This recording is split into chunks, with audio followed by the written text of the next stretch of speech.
This is a FujiFilm X T3. It came out in 2018. Is it still good in 2023? Yes. This is my FujiFilm X T3. It has been my workhorse camera for the past year.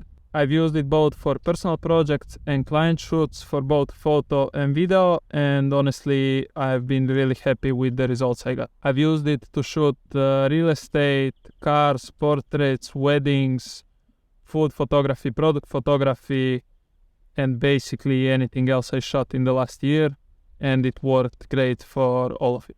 Before buying the X-T3, I actually bought an X-T4. The X-T3 and X-T4 are basically the same camera, both are aps-c censored. They have the same sensor, same processor, basically same image quality. The main difference is that the X-T4 has IBIS and better battery life, but unfortunately the X-T4 I got had a really big overheating issue. I don't think this is an issue on all of them. Mine was overheating after just 10 minutes of shooting 24p 4K video, which is definitely not normal for a camera like that. So I sent it back and I bought a used X-T3 just because with the X-T3 I was sure it wouldn't overheat on a longer shoot, and this gave me peace of mind for using it with client shoots. I bought my X-T3 for 700 euros. As I said, it was used. At the time a new one was around 1,000 or 1,100 euros. Nowadays the used price has actually gone a little bit up, which I find weird because with the new cameras from Fuji dropping, I would expect the prices of the X-T3 and X-T4 to go down. At the moment, used prices of the X-T3 are somewhere between 700 and 900 euros, and the new X-T3 in the E-Infinity online store costs 908 euros. So honestly, it makes more sense buying a new one and getting 12 months warranty than getting a used one which might have some issues. Here's my basic pros and cons list for the X-T3. So the first pro would obviously be the price. As I said, they go really cheap and the camera is backed with good features, so for the price that it is at the moment, it's a steal. The second thing would be video quality. So it shoots 10-bit 4K video with 24 and 30 frames per second. You don't get any crop.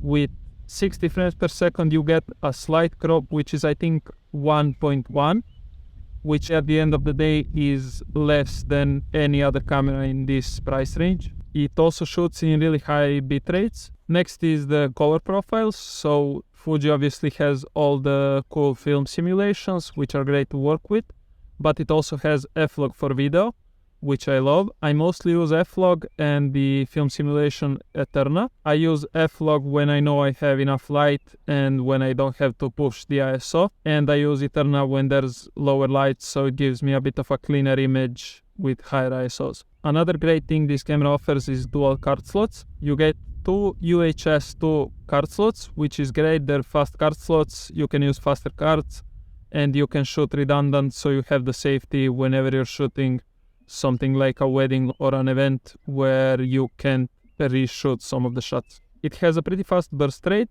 When shooting with the manual shutter, it gives you 11 frames per second, which for me is more than enough.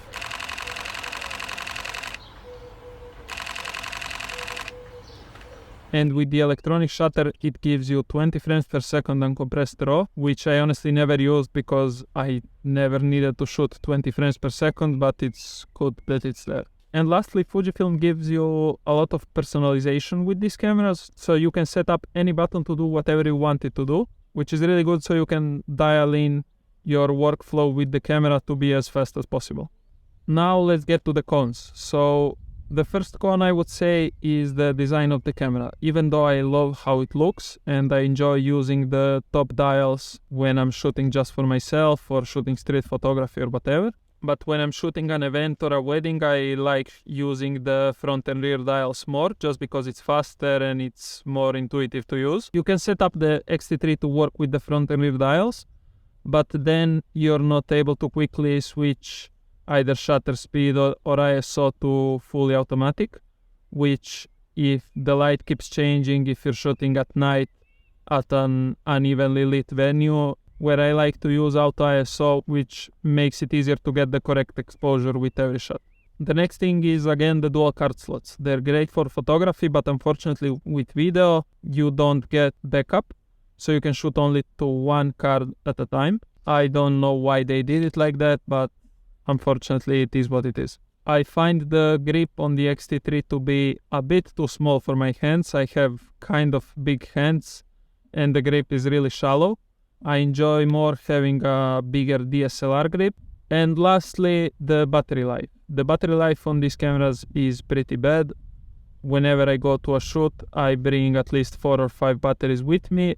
And another thing I always have is a power bank and my dual battery charger. That way, as soon as I deplete a battery, I can throw it on the charger, and this makes sure that I always have backup.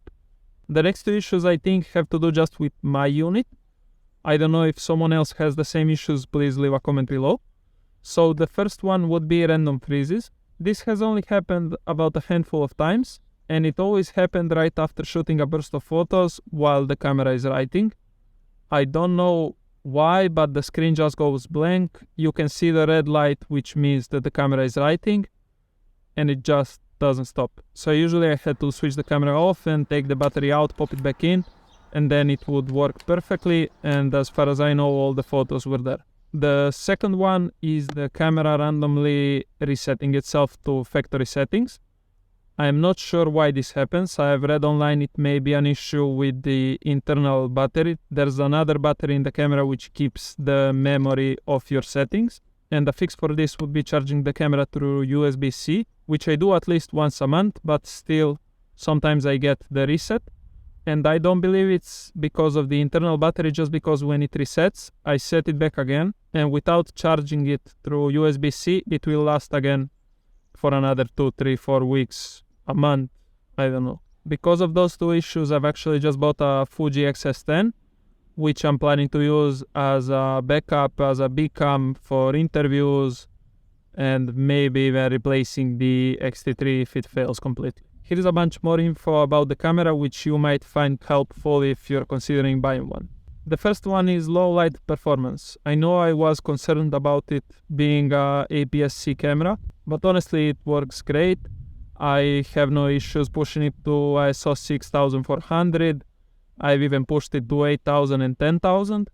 The main thing to keep in mind is when shooting in low light, you can't underexpose the photo. So I would rather have higher ISO and be spot on or a little overexposed than shooting underexposed, having to raise the shadows and unveiling all of the noise that is there. The next one is a bit weird, which is if you pull the battery out while the camera is on, it will reset to factory settings. I don't know why Fuji did it like that, because it's really easy when the battery is dead to just pop it out without thinking and without shutting the camera off.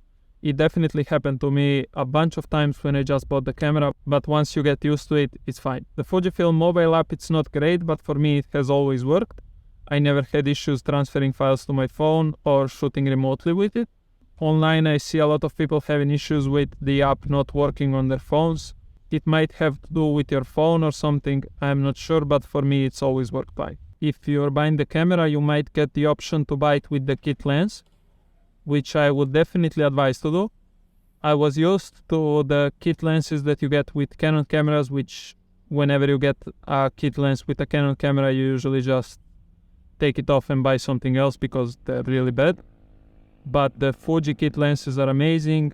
They're variable aperture lenses, but it gives you 2.8 at 18 and it stops down to f4 at 55, which is definitely not bad. The images it produces are sharp, the colors are fine, and it has optical image stabilization. I've used the kit lens on most of my video shoots because of the OIS, and I was always happy with the results I got from it, so I think it's a good buy and it's well worth the money. Also, when it comes to glass nowadays, you have a lot of options.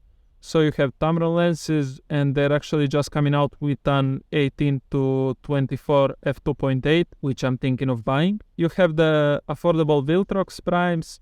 I'm shooting on a Viltrox 23 1.4 right now. You have Sigma glass. The Sigma 18 to 50 f2.8 is a good option. Also Sigma primes.